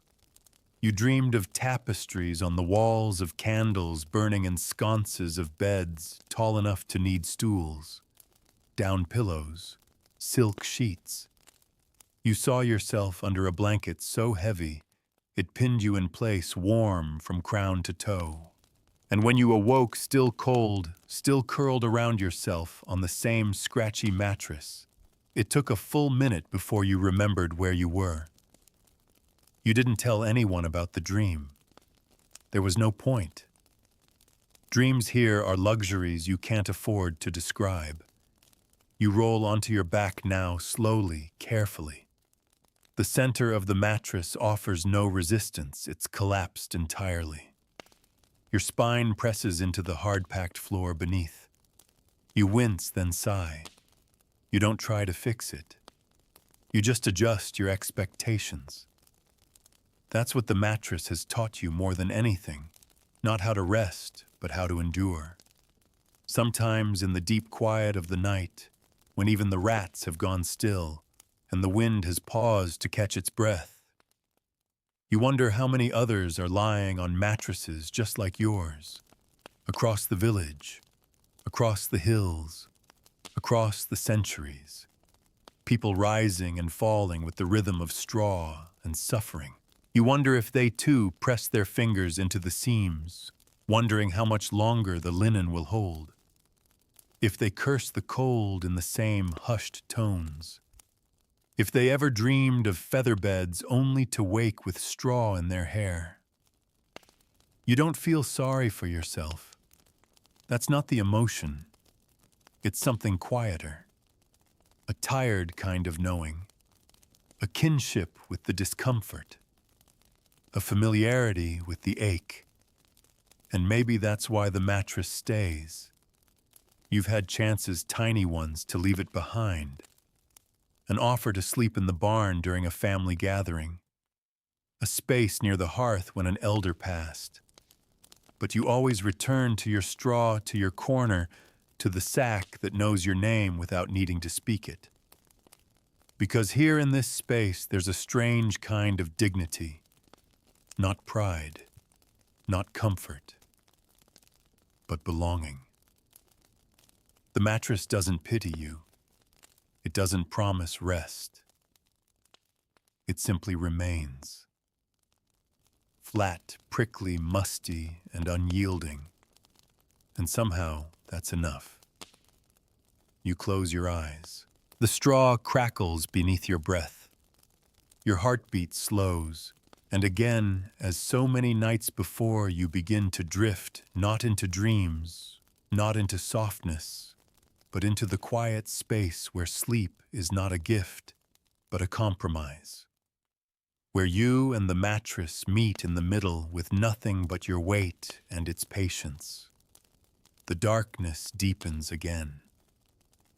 This far into winter night feels like it swallows half your life, leaving you to live the rest in gray-blue shadow. The straw beneath you is no warmer than the air, but you've learned not to expect warmth. What you wait for now is stillness, and you have it. Everything is quiet. No one coughs. No one stirs. Even the wind is gone tonight, leaving behind a silence so complete it almost presses against your ears. Your straw mattress shifts only when you do, groaning softly as your bones rearrange for the 100th time, seeking a position that doesn't hurt quite as much as the last. You've never slept on anything better. You've slept on worse bare dirt when the sack tore and couldn't be patched for days, damp wool in a barn loft. During harvest season, the cold edge of a wagon floor on a night you don't like to remember. But never better. Which means you've never known what it's like to wake up without pain, without straw clinging to your clothes, without the unmistakable itch of whatever lives beneath the seams. You wonder sometimes what would it feel like to stretch in the morning and not hear your own joints pop like tree branches. You press your hand flat into the mattress, feel the sharpness of it, push back. This is its language resistance, the kind that doesn't scream but groans, doesn't punish, but never quite forgives. The kind of companion who offers no kindness but never walks away either. You remember when you were small, when your mother used to shake out the mattress in the morning, snapping the straw into a fluffier mound, as though it could be made new just by lifting it into the air. She did it with such purpose. Back then, the mattress seemed bigger, softer maybe. Or maybe that was just your young bones talking. She used to hum while she worked. You never knew the tune, and now you never will. She stopped singing when the coughing started. You roll onto your side and close your eyes. A mouse scurries past your feet. You don't react. It's not your first. It won't be your last. The house is alive with things you can't see, only hear, or smell, or feel in the shudder of linen beneath you. You pull the edge of your tunic over your ear to block the draft that always sneaks in from the broken chink in the wall. It doesn't help much. The cold has a way of slipping around fabric and flesh like smoke. You whisper a prayer, nothing too formal, just a quiet offering to get you through the night, and let your mind begin to wander, as it always does, toward what lies beyond this night, this mattress, this small, freezing life. You imagine something absurd, a room with thick walls and sealed windows, a bed stuffed, not with straw, but with feathers soft as a cloud covered in thick linen that doesn't scratch, a fire that doesn't die by midnight, food in your belly, skin warm to the touch. You don't dream of riches or gold or velvet gowns, just that bed, that warmth, a place to sleep without shivering or itching or bracing yourself against the cold kiss of stone beneath a thinning sack. The mattress crackles as you shift again, breaking the illusion. You press your hand to the side of your hip and feel the stuffing gathered unevenly there, pressed into a clump, like a sponge that's dried wrong. You reach down and try to spread it out again, but it resists. The sack is too worn, the straw too broken, too old. You settle for moving your body instead, aligning yourself to its new shape. You always do. And that's the thing about this mattress. It never fits you. You fit it, like a hole in your boot or a coat that's always damp. You shape yourself to its discomforts until they feel like part of your skin. You open your eyes. The dark has changed, grown lighter not with sunlight but with moonlight creeping in through the seams in the thatch. You can see a little now, a silhouette near the hearth.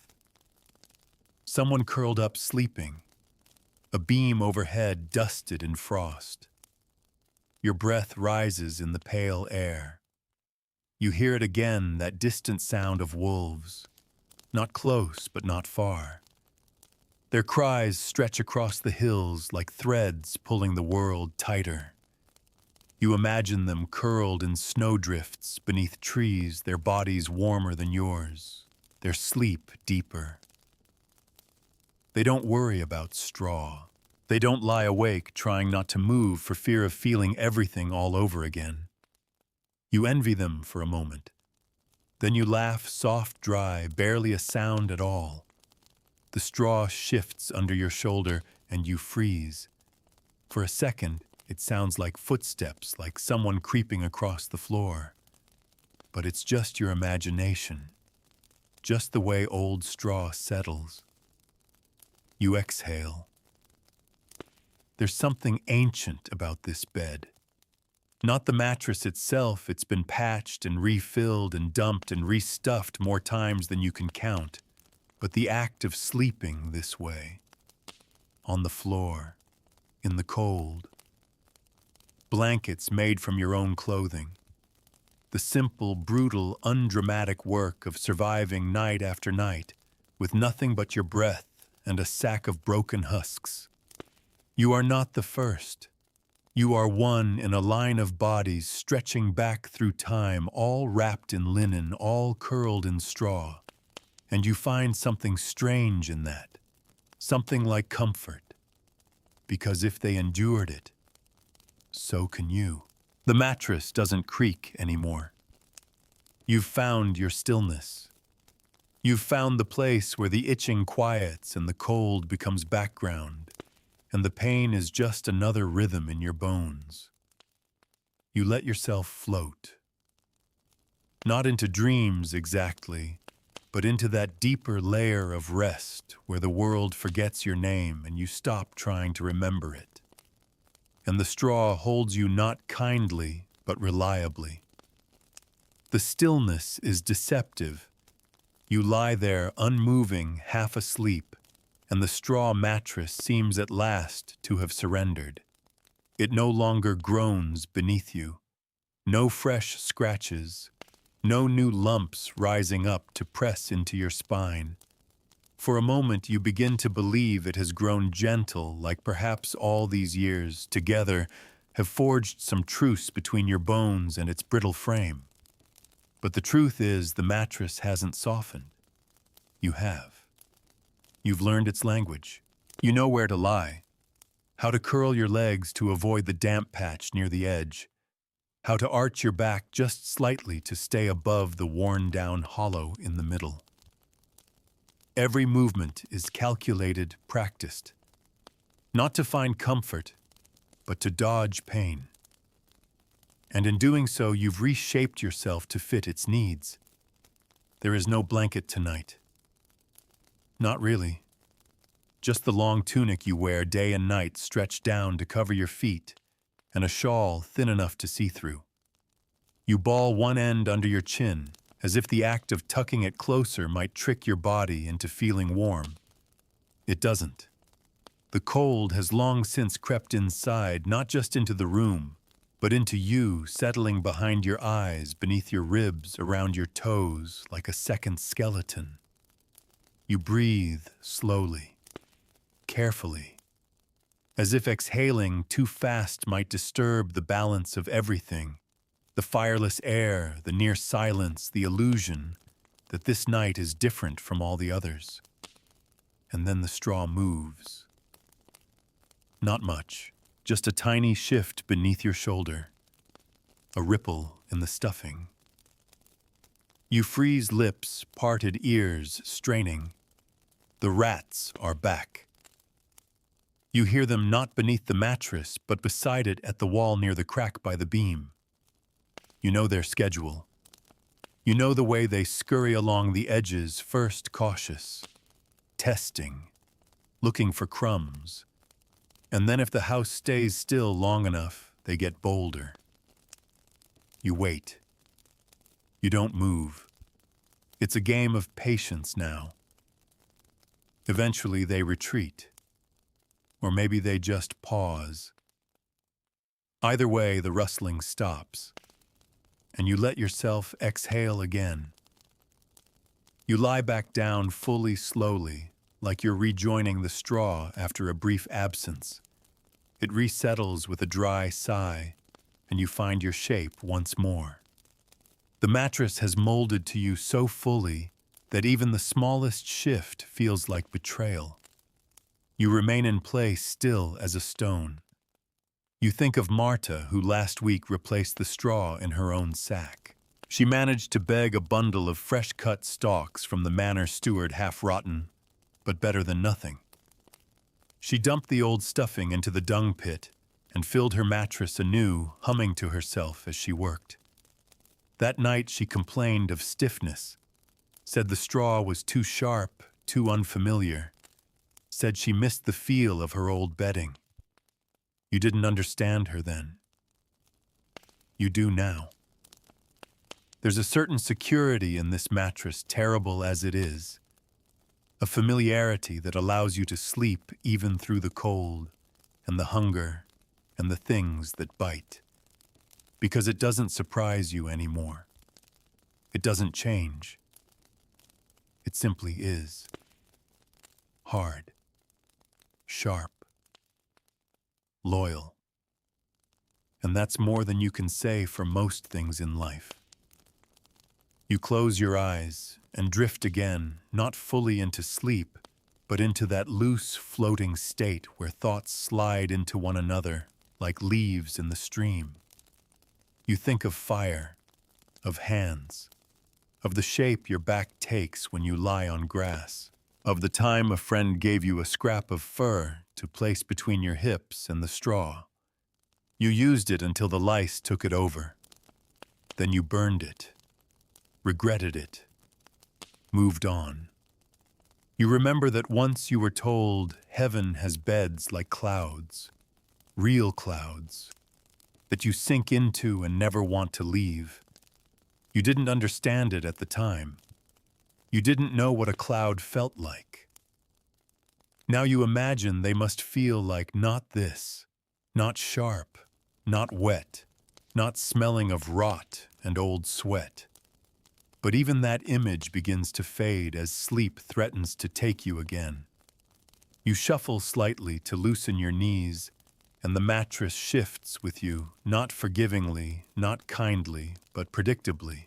That's enough.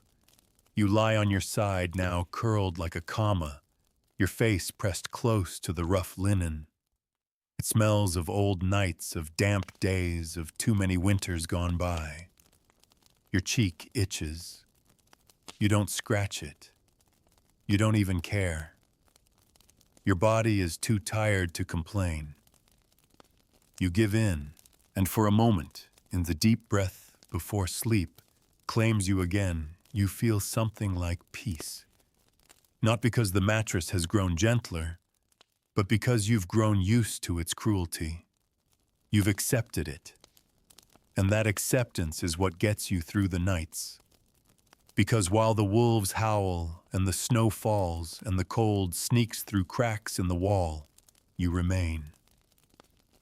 Wrapped in your own skin, pressed into your own shape, carried by straw that never chose you, but carries you anyway, night after night after night. The fire hasn't been lit in 2 days. There's no wood left, not dry wood anyway.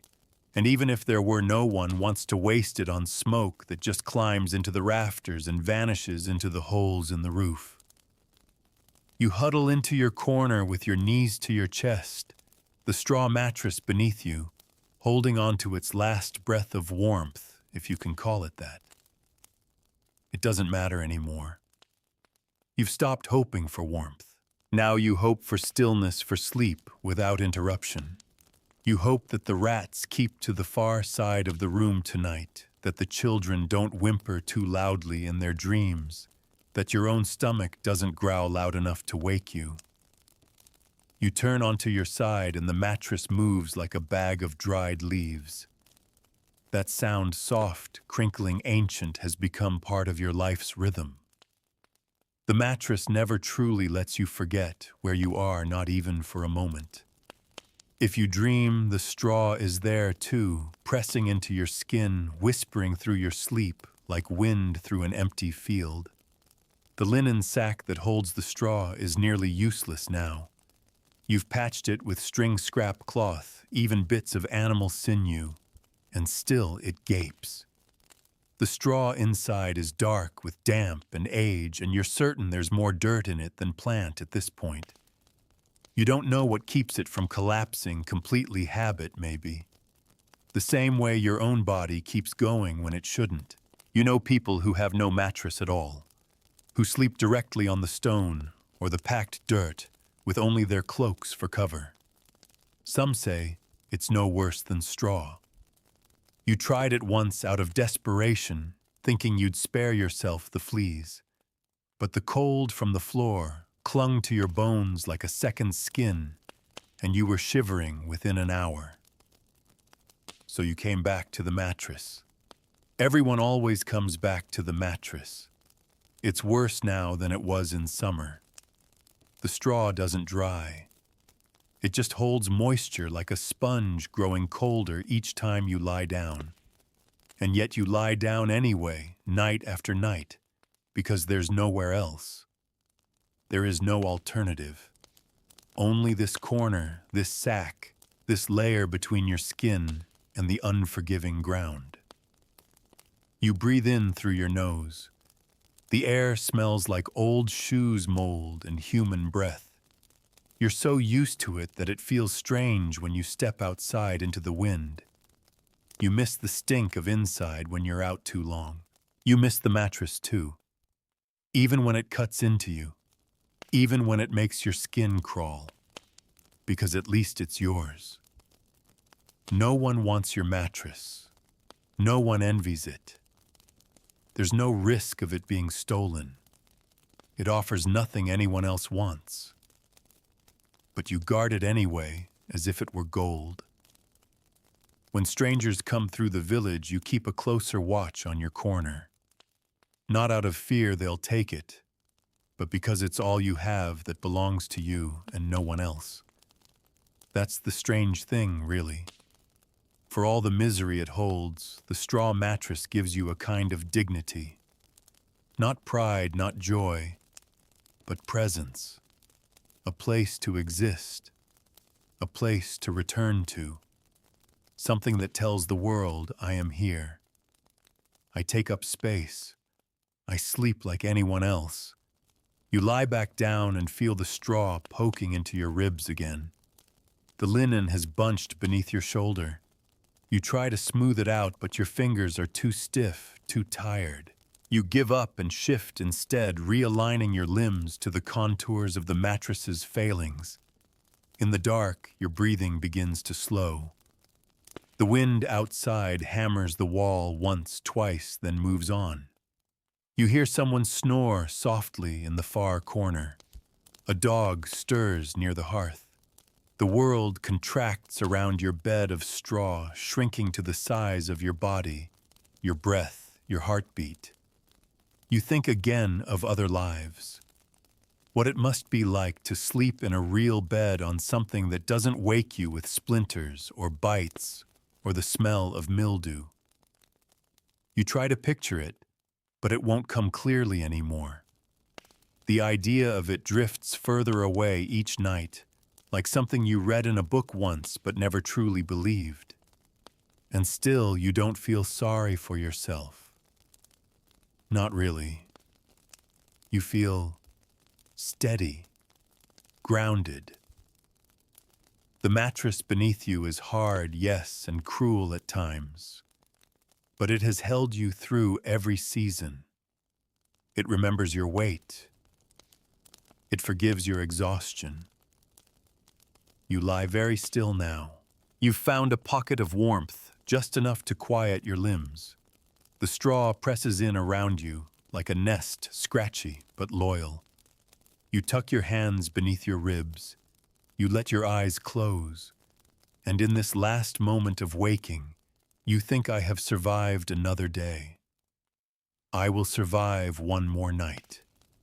That's all you need. That's everything. You fall asleep, not with peace, but with practice. And the mattress, ragged and quiet, bears your body one more time without complaint.